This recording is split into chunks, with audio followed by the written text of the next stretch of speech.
football at its absolute best. Yeah, they had us the first half, I'm not going to lie. Oh, could be Wayne. I think I got my swagger back. Oh. I love it, baby. Them orange britches. Something about them orange britches. Tennessee wins! Out by Tennessee, Jawan Jennings. Jennings makes the catch. Ball hit high in the air into right field. Going back is Sayre. And Tennessee can say hello, win column. A grand slam in the bottom of the ninth. You can't draw it up any better. We just won a basketball game, and we're very happy right now. Here's McGrath for the win.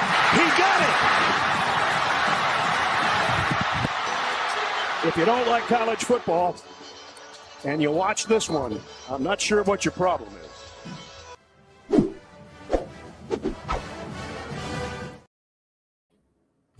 Ready to do and welcome into More Important Issues. Today is Sunday, March 15th. And weekend we'd like to forget, but it's okay. March Madness is here. We got our seeding, and it's a new season. So that's what you got to look forward to.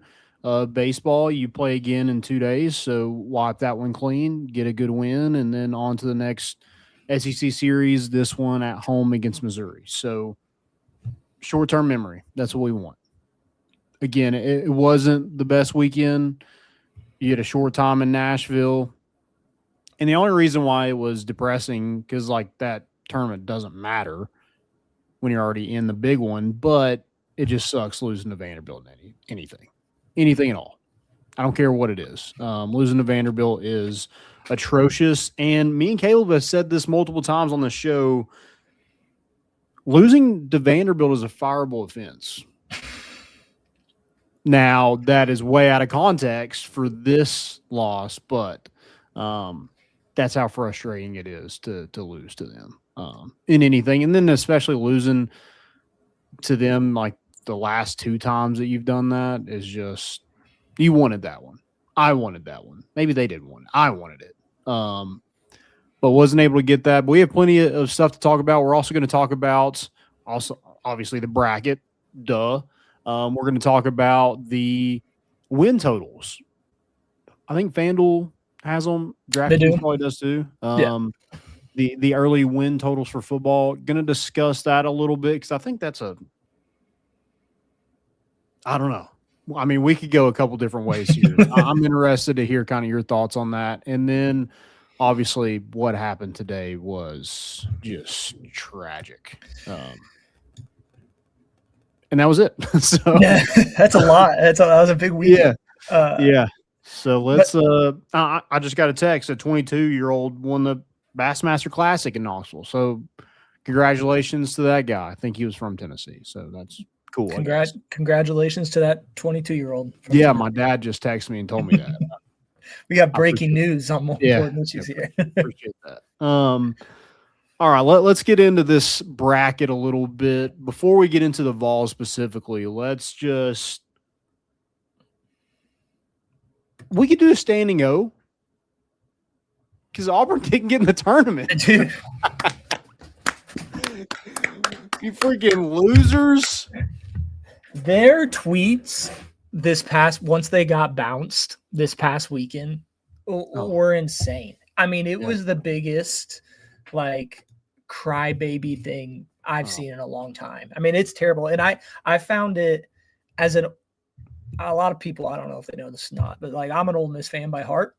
But to hear on the show live today on the selection committee, the head of the selection committee say that them losing at home to Ole Miss kept them out of the tournament. It made me feel so good inside. Like that loss is what really kept them out. It was incredible. Politicking all week about we've played really good teams. Mm-hmm. So does everybody. Yeah. You didn't win against those teams. And then Bruce said today which I found it that he had to sit there and eat it live on CBS too. That he sat there and had to watch it. And he goes, they've played 3 champions, conference champions this year. No one else has. they've lost so many games this year. Like, you can't be that bad in a down year in the SEC and expect to start banging the drum at the end of the year. Like, it's just, you can't do that. Yeah, and it's also like, I mean, the blame's going to be probably on Steven, but no one left. No. Like, Bruce built this roster. They should have been a really good basketball team, and they just weren't. So, And if there's anyone to blame, it's Bruce Pearl. You left your son that everyone knew in the coaching industry was not built for this, high and dry. Like, he's got to look at himself in the mirror. Like, that roster was good enough. You brought the players in and you kept the guys there because you were literally still coaching at the time. But yeah, I loved it for this weekend for Auburn. They just had to eat that. Because, I mean, looking at it, I don't know.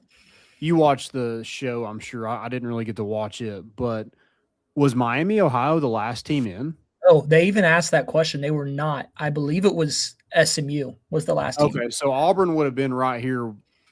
They said that the last four in order went Oklahoma first, then Auburn, San Diego State, Indiana, which I know this is a lot more SEC people watch it than not, but Indiana the last four out. Yeah, those were the last four out. Indiana being left out as well as chef kiss. I love seeing that too. In San Diego State, like they've been a pretty good team in the tournament. So yeah, I mean, 3 teams that you would consider have any other year, if you didn't know and you're like, oh, Indiana's in the Final Four, you're like, okay, that makes sense. Or San Diego State made it to an Elite 8, that makes sense. To see those teams not in it is kind of crazy, but yeah. Tennessee's in it, so that's all that matters. And getting that final, I mean, I think that game against Tennessee, if Auburn won that game, they're in regardless. Yep. And for us to kind of just steal that win away from him late, that felt really good, and just took it to him. Yeah, that was we can get in 20-0 run, I think, in the second half. Yeah, hate to see it. Hate to. We can get into Nashville if you want to first, or if you can get into the bracket, whatever you want to do. But it doesn't matter to me. I mean, I just think at Nashville, you have the head coach of the team that won the tournament even said that he hates these tournaments and he hates it. But I think it's important. Even the people in the committee said it today on CBS that they really watch those games. And obviously Tennessee, you'd wish to, if you probably beat Vanderbilt, you probably jump up to a 5 seed, realistically. But I think it's just very funny the way it played out in Nashville this weekend for lots of teams. Yeah, it seemed like Florida kind of packed it up and was done. Mm-hmm. And kind of not let Vanderbilt have it, but they kind of let Vanderbilt have it. Yeah. I think if you play anybody other than Vanderbilt, maybe Alabama, you're probably you want to win that game, but most of the time you're thinking all right, it's kind of like Hoover. It's okay, if you're going to win a couple games, let's go ahead and win the whole thing. Yeah. But if you're not, you're okay with it. Yeah. You don't want to get all the way to it and lose, and you're like, okay, well, that was a complete waste. Yeah, especially with a lot of the teams. I mean, Oklahoma, they had to win out probably. Well, they didn't have to win out, but they really needed that win to probably push them in. Ole Miss, obviously, was a team that had to win the whole thing if they wanted to get in. But, yeah, it was a lot this past weekend there. Yeah, I love Vanderbilt's draw. They get McNeese, who is going to draw headlines because of the dude that carries around the boombox everywhere. Mr. Oral. Yeah, and then they'll have to go through Nebraska, but if they do that, then they play Florida, and that team's just going to be pissed off because of what happened early. So yeah. And that Nebraska team, that could pop them too. I mean, that Nebraska team, they've been flashy. They've shown in the Big Ten this year to really beat up on some of those good teams. They've beat Michigan. They've played really well with Purdue, Illinois. So yeah, I just think I almost said it when you were talking about it. If Vanderbilt being good at sports right now is very odd. Me and a couple of friends of mine were talking about it. It's an odd time in sports, especially here in the SEC, and them being super competitive, not just like, a mid team where they're hanging around, but seeing them really win games and beating up on really good opponents is a weird thing to see. You see it in football, see it in basketball, obviously saw it in baseball this past weekend too. Mm-hmm. It's a weird time. Yeah. Yeah, tired of losing to them and stuff. That needs to quit. And I love like the 3 Vanderbilt fans that are on Twitter, just like, this is just the beginning. Like, Vanderbilt's just waking up. I'm like, you had like hundreds of years to wake up. No, absolutely not. Like, you have a little bit of, and you had in baseball competitive advantage for a long time. You don't anymore, and that's why you're not, winning championships and being a front runner in this league anymore. You've gotten better in basketball. Like, you lucked out with Tyler Tanner being a first team All SEC. No one saw that. He weighed 150 pounds when he was a senior in high school. No one thought he was going to be a dude, but he turned out to be one. And then you get a 30-year-old quarterback with 2 alcoholic brothers, and they somehow win football games. With an NFL tight end that comes with them, that packaged up with them. Yeah. And you got Clark. I mean, they are a gritty team, and they've kind of always been that way, but now they're starting to win some of those games. And anytime that Vanderbilt plays Tennessee, you're going to get their best shot. So you better bring it in that game. I mean, your best player goes 1 for 13 from the floor. Mm-hmm. And when that happens, like when Nate Ament does that, if he does in the tournament, that's a loss. You're going to lose that game. You can't have your best player doing that. I thought Jacoby Gillespie played really good, and I thought he's played really good throughout the year. I mean, Tennessee is who they are at this point. Like, they are going to get a lot of offensive rebounds. The second chance points are high, but when you look at the offensive rebounds, they're not that high. And so that's what's going to make or break this team. Can they hit free throws? Can they dog people in the paint? If Jalen Carey has a pretty good game, Tennessee probably wins. If he doesn't, then JP Estrella and Felix Parr have to pick up the slack there. And sometimes they do. If they don't, then Tennessee probably loses that game too. So need to protect the lead. Tennessee just needs to stop letting teams go on runs. And they also need to stop having a opposing guard, a point guard or shooting guard, go off for 25, 30 points on them. I mean, Duke Miles, he's been pretty good throughout this season, but he's not 30 points good. And he was the other night against Tennessee. I mean, we overhelp all the time.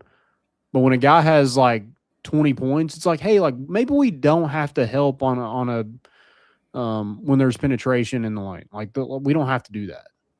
But we did it, and he hit basically every 3-point shot possible. So, again, that just sucked to see in Nashville, Tennessee just kind of collapse like they have throughout the entire year.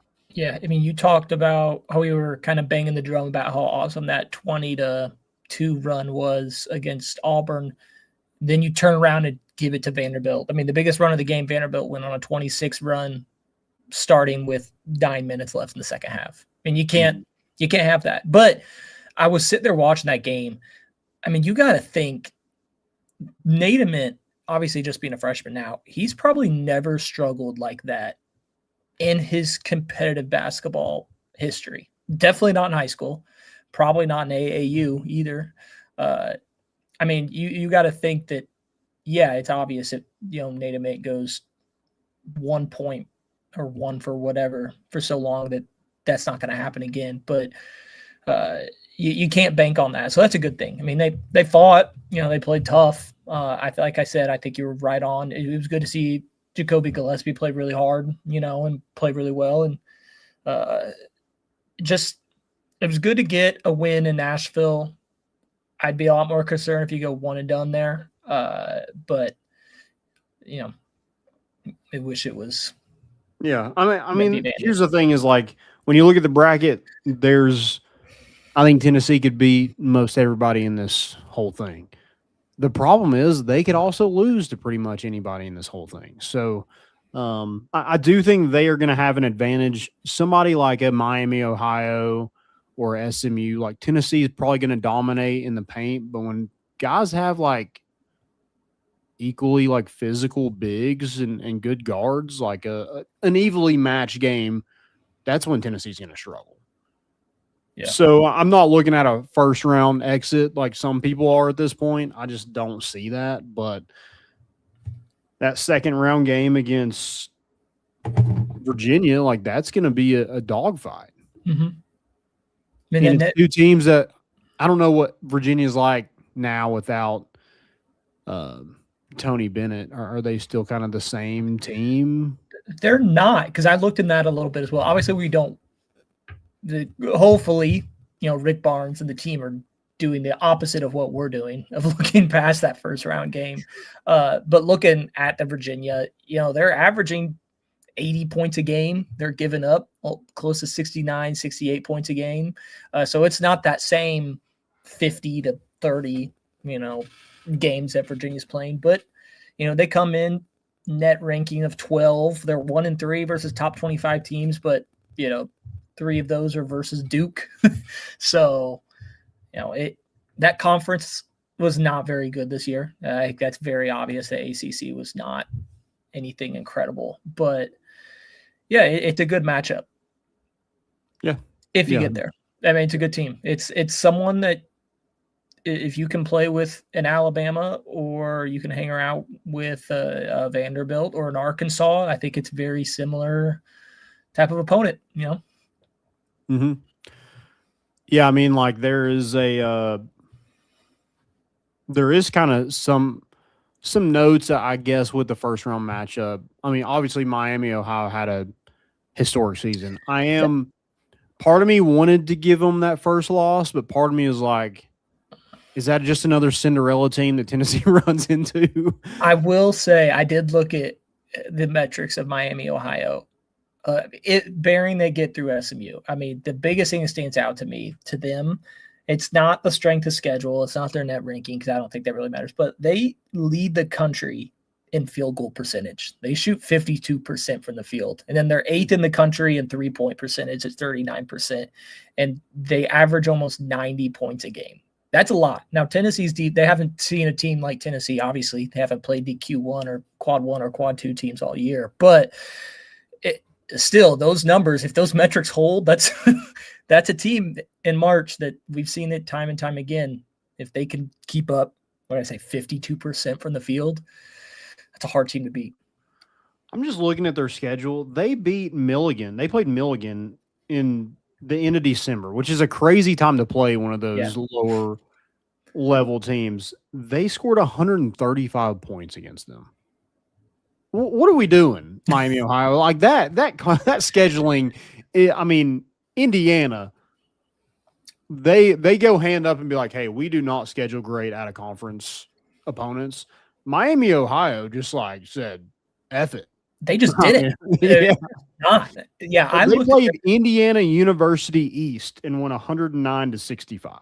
I was looking at it earlier this year when I was like, probably back when they were like 28-0 or they have 25-0, I started to catch my eye. And I go and look at their schedule. I'm like, I wonder who they played in the non-con and probably some push-off tournament. They probably upset someone. No one.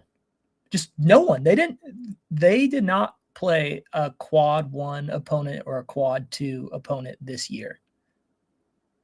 I think one team. Who won the MAC? Who won the Akron won today. Okay. Yeah.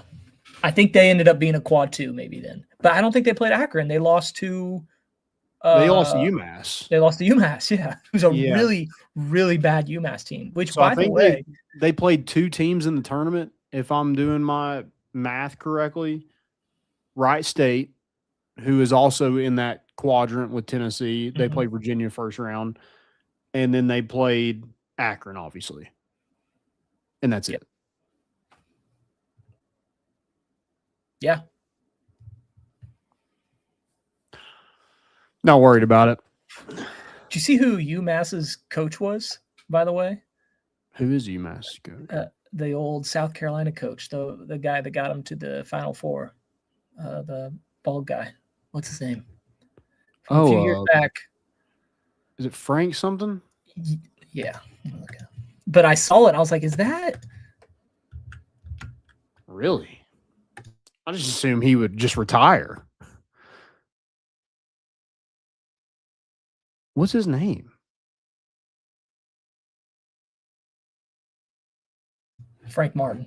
Frank Martin. I knew it was a Frank. I want to say Frank Reich, but he was the Colts and he was with the Panthers. Yeah. I don't know where he's at now, but yeah, I had a triple double take. I was like, is that the South Carolina coach? And Big I was Frank, like, it is Big Frank. Still big. Speaking still of like crazy coaches, the Tennessee Tech just made a hire, and it was he was big at. It was a team that went on a run that shouldn't have went on a run a couple years ago. What was his name? We're on fire. Tobin Anderson. Who was? Does that name sound familiar? Who was he the coach of? He was the coach of. This is a great. I'm waiting on Wi-Fi to load.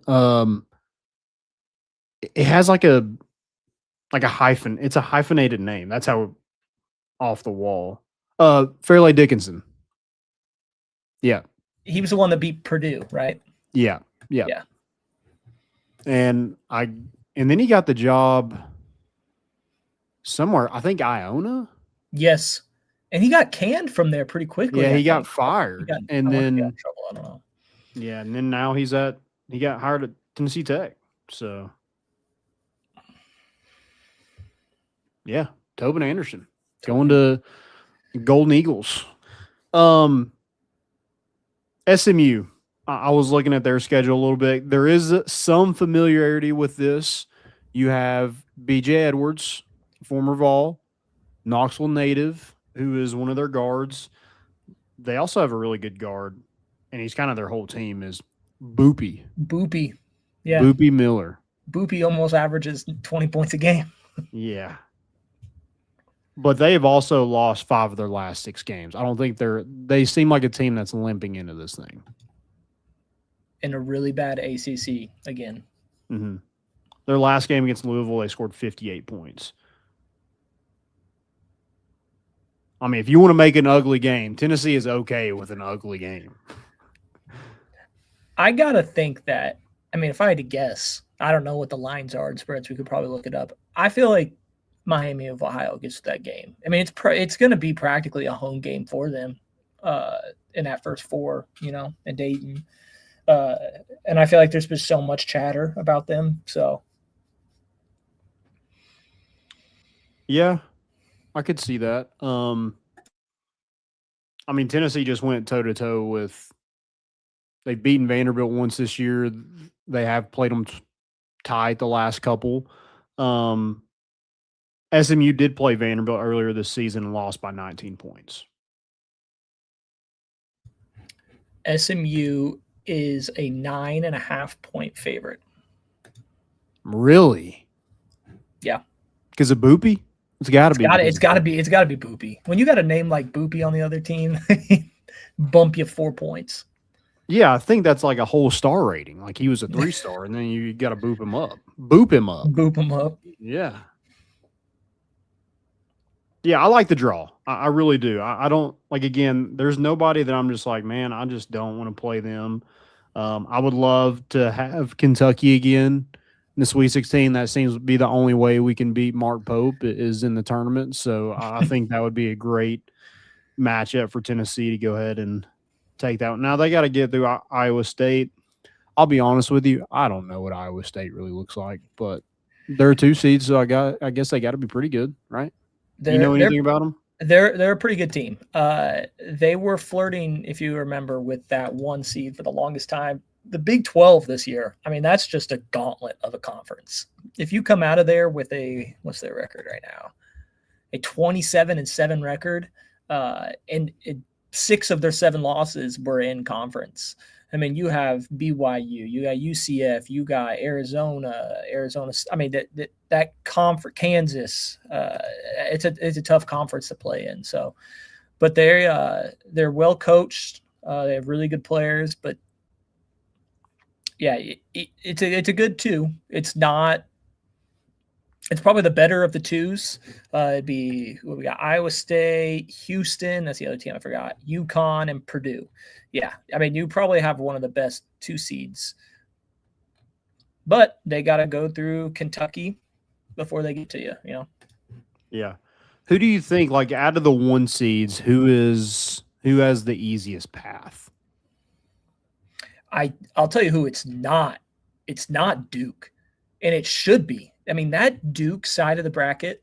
I'll first answer your question. I think to answer your question, I think it's probably Florida. I think Florida has an easier side because their 5 seed is Vanderbilt, their 4 seed is Nebraska. Iowa's not very good this year. On the bottom half, you have some teams that can probably beat up on each other. Illinois, Houston, North Carolina can be kind of streaky. So I think it's Florida. But back to my main point, Duke is in that east side. You got Duke, St. John's, Kansas, Louisville, Michigan State, UConn, a really, really hot UCLA team. I mean, that's really hard. You're the number 1 overall seed, and that's what you get pulled in with. I mean, it's tough. Yeah. It's a lot of really good coaches, too. What about you? I think Arizona has it pretty easy, too. Mm-hmm. Like, those would probably be – like, I think Florida is up there for sure.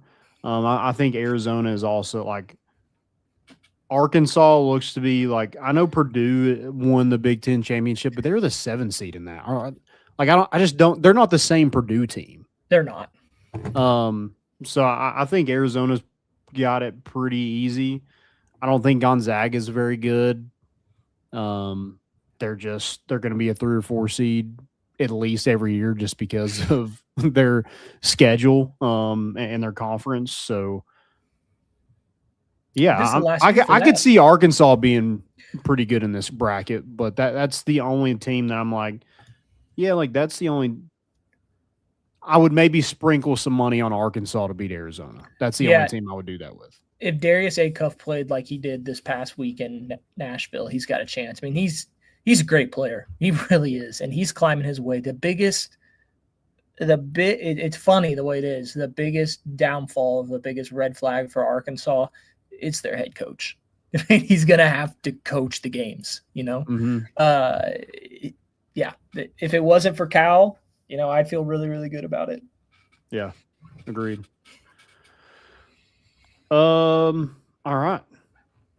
Well, that's kind of all I got for the bracket. I'm excited for this. What's it start? The 17th, March 17th. That's in 2 days. Oh my 2 God. days, 3 days, 2 days. Yeah. Okay. 2 and 3. Okay. The first 4 is March 17th and 18th, correct? Yes. Yeah. Okay. And when does Tennessee play? Do we know? Tennessee plays.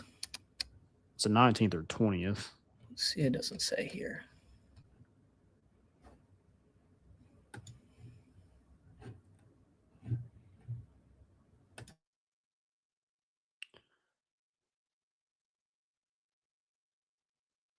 I don't know. We play Friday the 20th. It doesn't say what time yet. That's TBD because we don't know our opponent yet. That's why I kind of hate these kind of games because, like, then you have a team just waiting that doesn't know their opponent. I just feel like that's kind of crappy. And you're playing a team that already has those jitters out, you know? Yeah, dangerous. Yep. I mean, Tennessee made a run when they were one of these playing games and made a run. NC State, yep, a couple years ago did that.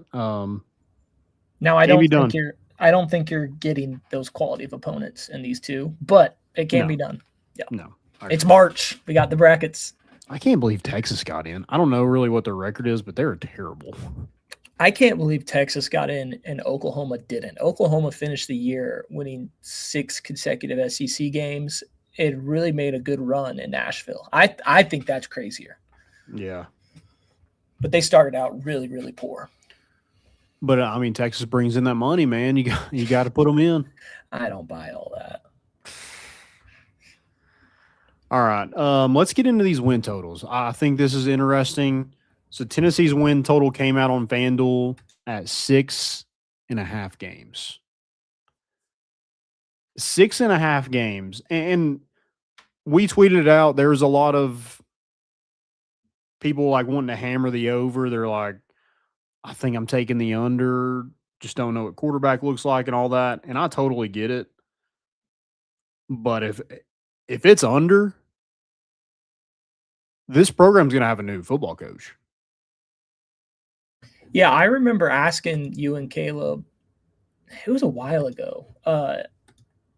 Obviously, I wouldn't say Heupel's on a hot seat right now. I don't think that's the right term to use. I mean, you were in the college football playoffs 2 years ago. But hitting the under on that win total, it's hot. It's burning hot, and depending on who those losses are, it can get ugly. Yeah. I mean, this fan base will go ballistic if you win 6 games. I think you got to pass last year with it being, obviously the quarterback situation, and I think the bad part, Joey played well in those first couple games. You're like, hey, we're good.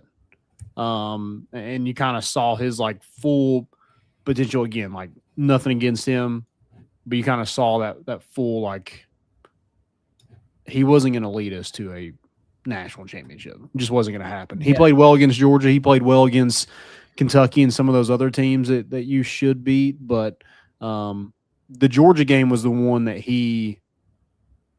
you're like, oh.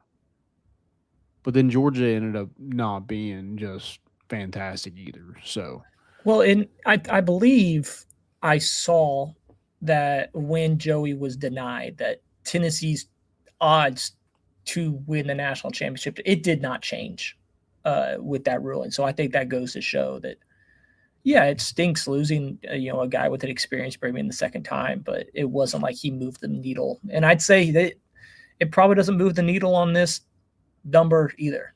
The biggest thing that stood out to me, and I don't know about you, was there's not a single SEC team projected to win 10 games.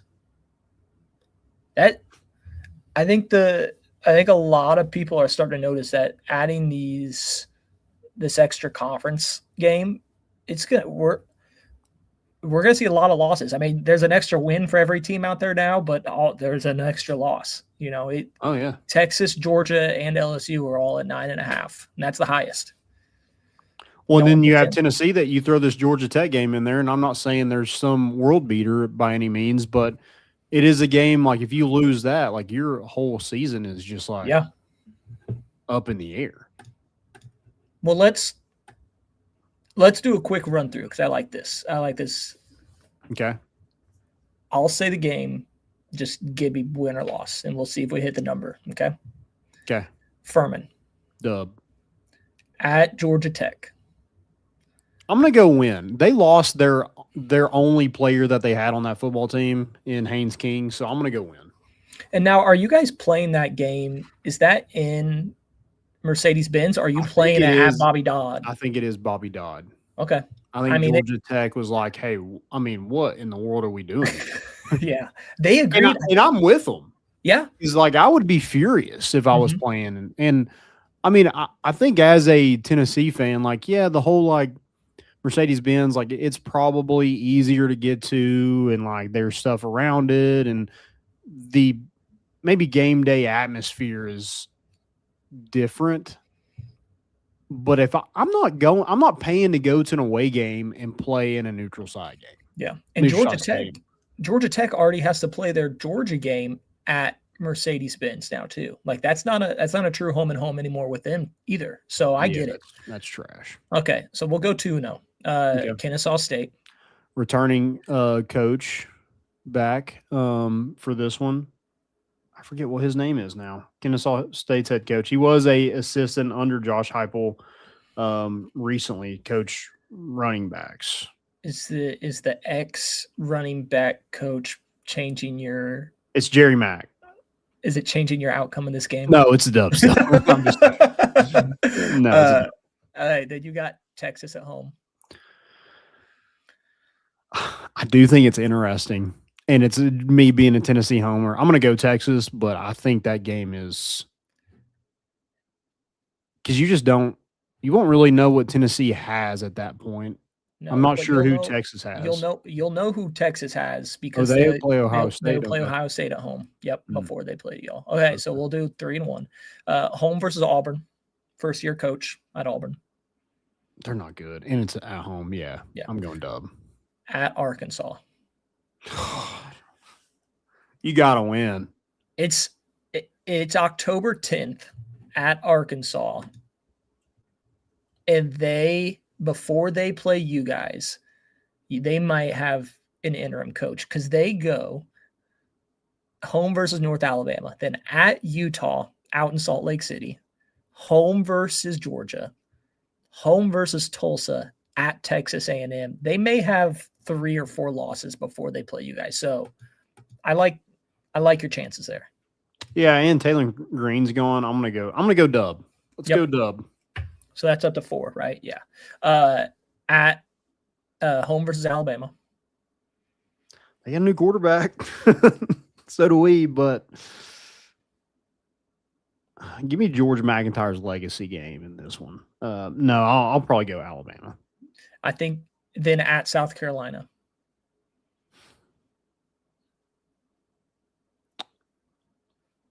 I think they're the most overrated team ever. But they do have Lenora Sellers back. Give me a win. Yep. I think you can call a win you can go 1-1 between home versus Alabama, then at South Carolina. I think that's fine. Okay.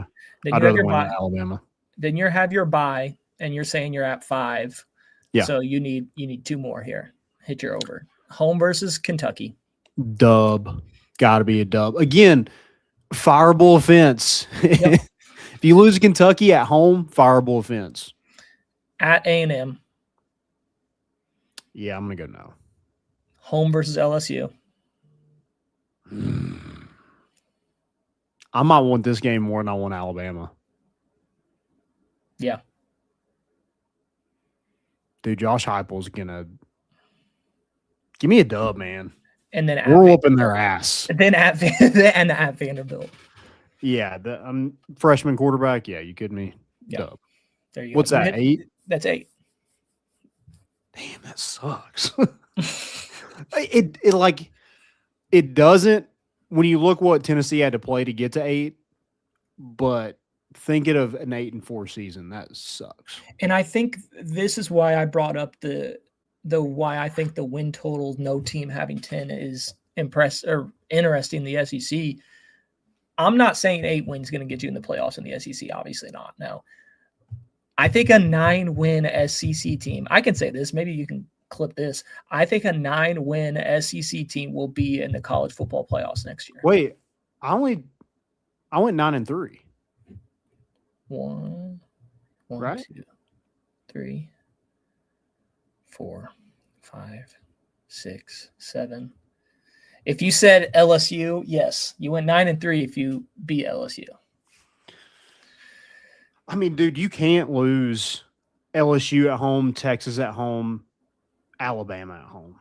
I mean, Landon, I know it is really possible, but as a Tennessee fan, like after what you did last year at home, you cannot lose. That's what I was going to say. You can't. You can't, but it just did. But you did. Yeah. Georgia, Oklahoma, Vanderbilt. You know. Yeah, I don't know. But I was also saying, I think, like, let's say Tennessee goes 9-3. Let's say it. Let's put it out there. I think that resume at 9-3, someone is going to say, "Hey, this a 9-win SEC team in this gauntlet of this year." I think that's going to put them into the playoffs. I really do. I think there's a new perspective on like an 8-4 season is probably the new 9-3. Yeah. Like internally, yes. You just kind of have to look at it like that. It is like it. Hey, 8-4, there's nothing wrong with that. Like 9-3 is super successful. Like that gets you into the playoff. I think that still does. I think it does this year. 8-4, no, but 8-4 against good opponents. If this thing does expand, it probably does. Mm-hmm. Now, Greg Sankey, you got by doing this without the playoff expanding. Where do you align on that? I think 16 is max. Do you like 16? Do you like 16? I like 16. Yeah. Do you like 16 with tie-ins, like 2 from the Big Ten, 2 from the SEC, 2 from do you no? You just want one. I want the 16, top 16 teams. Put them in. Yeah. There's no BS about Notre Dame. Now, if you're 16, they're probably going to be there, but there should be no BS about we should be in if we're a top. What is it? 12 team? That's what it is now. If they are a, and I guess I don't really like. I'm all for like the top 12 teams, so I guess like I'm for that, but it just rubs me the wrong way that Notre Dame is the only one that has that. The fact that information came out after the whole debacle this year, it makes it look 1,000 times worse. Oh, yeah, but asking your question, if you like 16, you don't like the tie-ins, what do you want to do with championship games? You just want to. I mean, it's one of those things where like, I want to win that game because I think you got to get rid of them though. I think you have to get rid of them. I don't think they should matter. Like, I think it's a banner thing. I mean, do people want to sit out of them? I don't know. I don't really know what you do with it.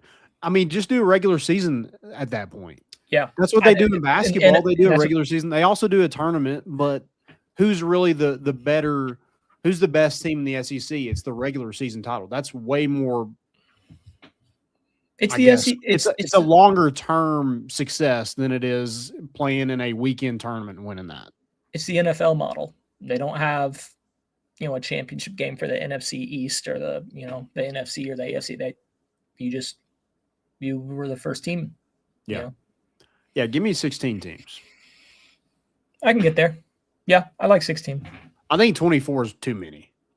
Agreed. Yeah. I think if you go 24, then we're really going to have to start cutting down on games. Like, I think you have to get rid of the non-con games, all this stuff. I mean, well, if there's 24, there's no more bowl games. Yeah.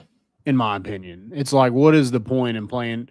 No one's going to watch these bowl games, so you might as well just make it part of the thing. Like, this is – but then again, like, I want these played on a college campus. Mm-hmm. And I think if you're in an athletic department, you want that same thing because that's more money. Yeah. I think these should go on campuses until the national championship game. Yeah, I would agree. I would agree with that. Yep. Let's do it. Let's make it happen. Give us a call, Greg Sankey. Yep. I mean, he's gullible, so he might take our call. Who knows? I'd love to talk to him for just – I'd want to talk to him for just 10 minutes, be like, hey, I want you to tell me everything that you think. Like, I'm not going to report on it. We'll be in a closed room. I think – like, I bet he's got some things to say about all this. So, hammer the over is what we're saying. I was going to say, hammer over. Vanderbilt's right there at 6.5 with you, too, which I find is interesting. Jesus Christ. Please be good, George McIntyre. I mean, the thing is, like, the defense should be better. Your offense doesn't lose hardly anybody besides your quarterback, which a lot of this fan base is kind of like on the fence, is like, you kind of like, I'm kind of interested. Like, I like what Joey gave you. I think the floor is higher, but I think the ceiling is, or the floor is, the floor is higher. The ceiling is higher with George McIntyre, but the floor is lower. It could go a couple different ways, but there is talent in this quarterback room where, like, we should be okay. It's not like it's George McIntyre and we're like, oh God, I don't know what we're going to do after. I mean, Faison Brandon he had 5 stars next to his name And I'm He's gonna have to play eventually. So I'm looking at your schedule too again. Sorry, I don't know Furman or Kennesaw State, but Texas, South Carolina, and Texas A&M are the only 3 teams that have returned their quarterbacks. yeah, that's it. I mean, so you're in a very similar situation other people are. Mm-hmm.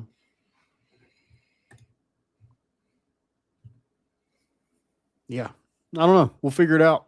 That back 4 after the bye: home versus Kentucky, at A&M, home versus LSU, at Vanderbilt. That's where you will find if you get the over. Right there. But LSU is one of those teams where they're so portal heavy. Like if they lose a couple games, like they could be That's a totally boomer bust different team. Mm-hmm. And Sam Leavitt, I wanted him because of like what his potential is, but I mean, if he's going to run around like he did at Arizona State, he's going to get hit. Yeah. And he's going to end up like John Mateer and get hurt. And I mean, I know Oklahoma made the playoffs, but they limped in there. Yeah, last year Sam Leavitt was portaled so heavily, not because of last year, but because of 2 years ago of what he showed. Mm-hmm. So LSU is banking on that. Yep. All right. Baseball, I'm not going to touch on it too much just because we're kind of pressed for time here, but I'm going to try to be as positive as possible. I feel better about this baseball team than I did going into the weekend. They played with the number – they should have beaten a top 10 program on the road. Did it on Friday. Saturday just didn't have the bats going. Sunday you got out to a good lead, and there was a decision to be made to keep your Braden Krenzel in out of the bullpen or take him out for somebody else. You kept him in. You gave up a 3-run home run. Looking back, you probably take him out. I know Josh Ehler is like, hey, we like the matchup. Guy just got a hold of it. It sucks because like those decisions are going to make or break any SEC team. Like the margins are so thin with how good that conference is. So those little decisions could be the difference in a win or a loss. And that's the way it was today. I know Tennessee did get back into it. Grimmer hit a home run. He had Stone Lawless got robbed, and the bat slam. You just gotta wait, man. But gotta wait. It's okay. It's out at home, and I get it. Like it's out, but I mean it's a little different at Foley. It's 350, so you got to be careful before you do that. And now you're the butt of every joke. Just don't slam the bat. Maybe pimp it, throw it up. Don't slam it. I just think, dude, just wait. I mean, the celebration would have been so sick, but you just got to wait. You wait and see the reaction to the left fielder. If he's no longer tracking the ball, then you're good. Thank God ESPN panned the camera away. That you didn't see that. Obviously they got the bat slam, but that's it. They didn't get him going I haven't seen it at least. Yeah, they did get it. They did. Yeah. Oh, I missed that then. Yeah, that sucks then too.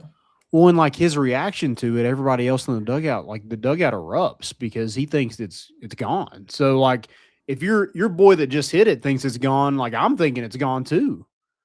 So yeah, that's a tough way to lose. But I mean, Tennessee's offense came to play. I think their starting pitching was really good against a really good offense in Georgia. I don't know how good Georgia's arms are, but again, I feel a lot better going out of this weekend than I did last weekend against Rice State. Getting blanked at home, that was rough, but I feel I don't know if there was a talking to some of these guys or a come to Jesus moment, whatever it was. Levi Clark got going today, which was big. Had to happen. He was batting 130, I think. And he was supposed to be one of your top guys in the order. Him getting going, Manny Marin's hitting the ball really well. Henry Ford's really good. Everybody kind of had a hand in, getting to where you could potentially win a series against a top 10 opponent. It just came up a little short. And I don't know where you stand on this, but I'm a true believer, and I like banging the drum on, don't get swept on the road, and you're good in the SEC. Obviously, you'd like to come away with 2 wins. You'd like to sweep, but not getting swept is really good, especially versus really good teams like Georgia. With how competitive this league is, it's you go on the road, you fight hard. I mean, shoot, you are another 3 feet away from a whole different conversation, about this weekend. But you didn't get swept. You got to win. And that's hard to do because there was there's 3 different sweeps this weekend, so you're not one of them. Yeah, 100%. It just makes next week against Missouri, like, you kind of need to sweep. They're so bad, Landon. You didn't need to. If you won that series this weekend, you didn't have to, but now it's like, hey, you need to make up for that a little bit. You need to sweep at home against Missouri. Like, because I don't know where else a sweep is. Maybe there's one down the road, but I'm not picking any the rest of the way here. So you need to take care of business at home. And hopefully those bats are going a little bit. The bullpen Braden Krenzel took his lumps today, but the bullpen's been pretty good for Tennessee. So you just gotta do it. Gotta make it happen. Yep. And I got some cleanup around the league if you want to hear it. Yeah. Vandy hosts LSU. They take 2 of 3. South Carolina goes on the road to Florida. They get swept. Obviously, Tennessee gets 1 at Georgia. Alabama goes to Kentucky and gets blanked. They go over. Kentucky sweeps them. Yeah, Kentucky may be pretty good. Ole Miss gets 1 in Austin. That Texas team takes their first loss on Friday night and then just throttled Ole Miss the Saturday and Sunday. Just beat the brakes out of them. A&M goes to Oklahoma, 2 good teams. A&M gets 1. 1 of the 3. Auburn, like I said, they go to Missouri, they go to Columbia, and they kill them. They beat them all 3 games. And then Arkansas, in a really good series versus Mississippi State, they take 2 of 3. They ended up playing 2 games yesterday. So, okay. Like I said, it's Tennessee. You'd rather win, but you go on the road in the league play and you don't get swept and you get a win. Yeah. If going into it, I want to win that series, but I did not see that coming from the offense. I thought this was going to be an extremely hard matchup for Tennessee just because I thought Georgia would outscore them all weekend. But hey, for the 3 games, the score was the same. So you hit with one of the best lineups in the country. Hopefully that gives that lineup some more confidence and is big going into this home slate against Missouri that let's just go. It should be nice weather this weekend. I know weather was weird today. I'm not saying it had any effect on Tennessee losing that one because Georgia had to play in it too, but the weather looks good this weekend. Tuesday is supposed to be like the high of 40, so that's I don't know ridiculous. What it's going to look like in a midweek. My wife told me tomorrow there's a chance of snow in the morning. So I'm like, what are we talking about? I said, I just went on a walk today. It was mid-70s. But yeah, like I went from sweating to now I have to wear a puffy jacket again. Tennessee played good defense all week. I've been told by some people around the program that I don't give enough credit to the defense. So here I am giving them their flowers. I thought they played really good defense. They turned a lot of double plays, didn't have a ton of errors. I think they had 1 error today, and I think it got them a run, but I think that run was going to score regardless anyway. It was just like Like Jay Abernathy, he fielded the ball and then dropped it and then picked it back up and threw it in from center field. So it let a run score, but I think he could have probably scored anyway. So if you have clean defense in college baseball, you're either going to win a lot or you will for sure be in a lot of baseball games. I mean, people boot the ball around in college baseball. That's the difference between the college and the pros right there. So clean defense, you're going to be in a lot of baseball games. I know that sounds very cliche, but well, I mean that's the thing about the starting pitching. Like they pitch good enough to win every game. So and that's what you want to see from those guys, giving you a shot, and the offense kind of has to do the rest. And they were able to, and you're starting pitching like you're up 5-2, I think, when you went to the bullpen, and they end up scoring 5 runs in that the 7th inning. It's hard to come back from when you're up 5-0 and end up going down 8-5. Like that is tough to do, but Tennessee just kind of chipped away and had a chance in the end and just came up a little short. Fridays or Sundays, I should say, or game 3s in college baseball. It's a lot of high scoring. You look around the country, that's what it is. So, and Tennessee was terrible at it last year, and they still found a way to make a super regional because they're in all those rubber matches and they swept some teams early. But I mean that was an issue last year. So Evan Blanco, like it's super important for him to be your Sunday guy. Like he's got to pitch well. I thought he pitched good enough to win the day, and again, you just have to move on from it. Like it sucks today. It's going to suck tomorrow, probably suck until Friday, but let's get back between the lines and let's blow out a Missouri team that you should. All right. You got some news to lay on me just real quick? The 2 things I wanted to kind of talk about, I found the Big 12 floor hilarious this weekend for 2 reasons. They obviously the Big 12, they try to do things a little bit different in Q, which I think is cool. You have to do that for that conference. You know, you're not the Big 10, you're not the ACC, but they do their court with all the LEDs and the TV screens and everything. And it's just an awful court. I mean, players are slipping, they're falling. It's just terrible. And then they say in the semifinals, they're like, you know what? Let's scratch this. Let's just get it off. There's too many good teams here now. Like, they made their whole women's tournament play on that court.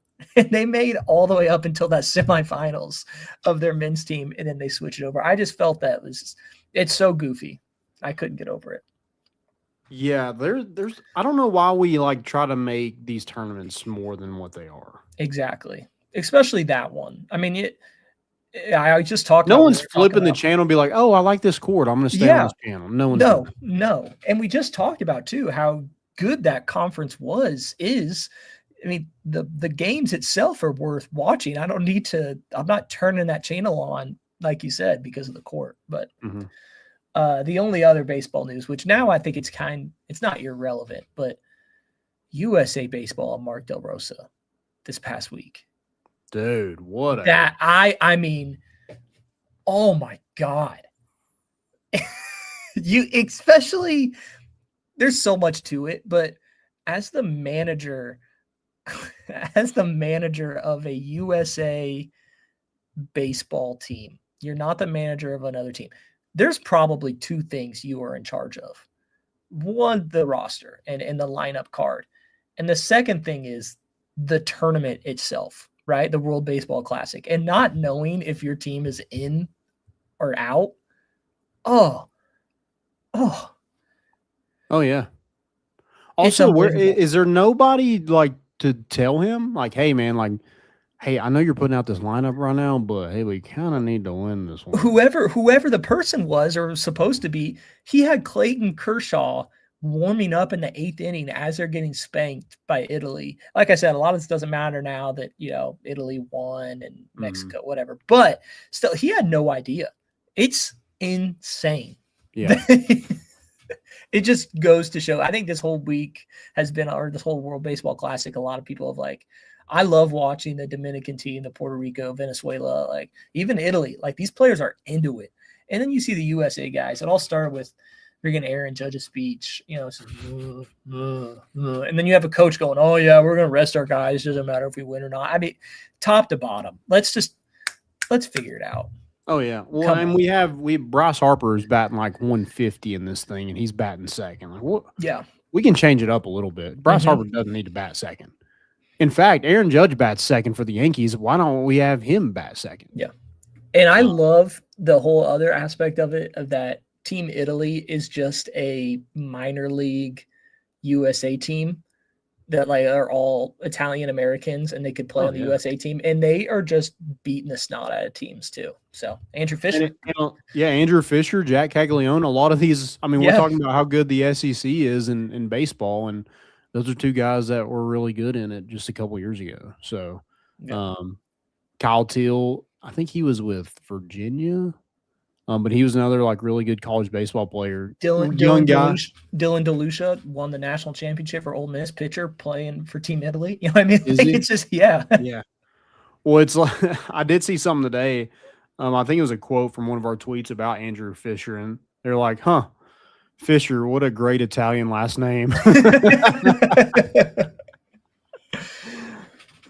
But yeah, those are the two biggest news things. And then I wanted to talk about Auburn, but we already talked about them enough. We already gave them their standing O. That was my other thing about their meltdown on Twitter. So, but I'll have a couple episodes of Born News out on YouTube this week where we kind of break down the bracket even more and kind of be college basketball heavy this week. So we'll get into it. I also I wanted to mention this. So did you see the Texas A&M player that went up behind another Texas A&M player? Yeah.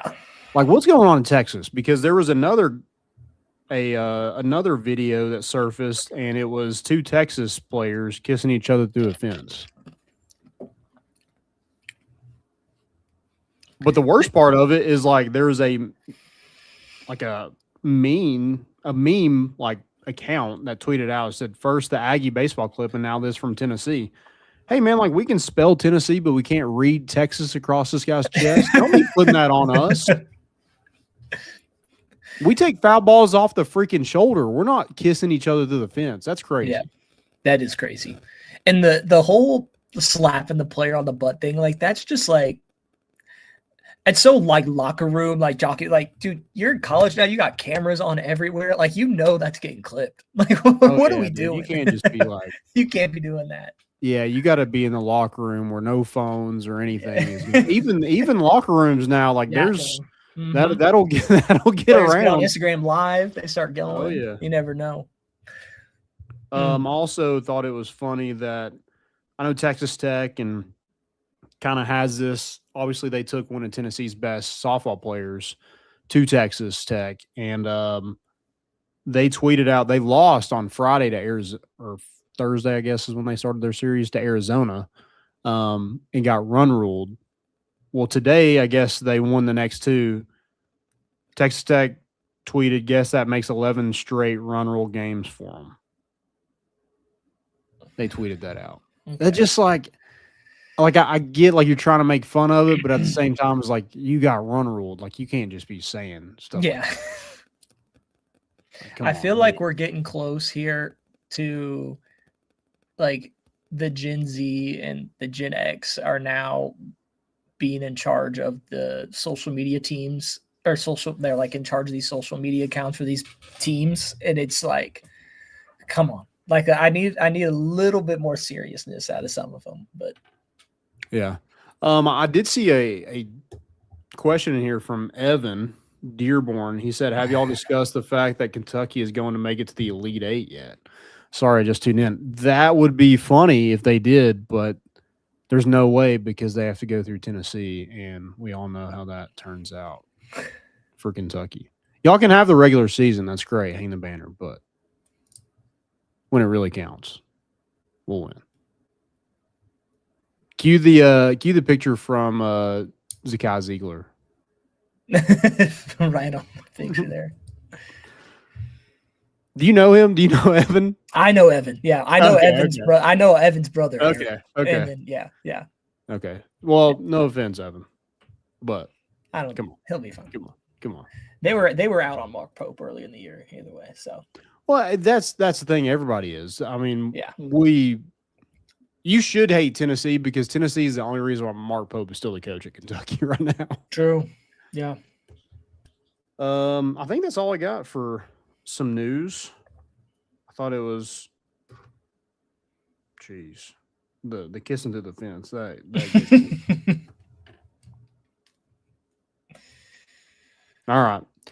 Well, guys, thank y'all so much for listening. If you do get a chance, go check out our good friends at hoviedrygoods.com.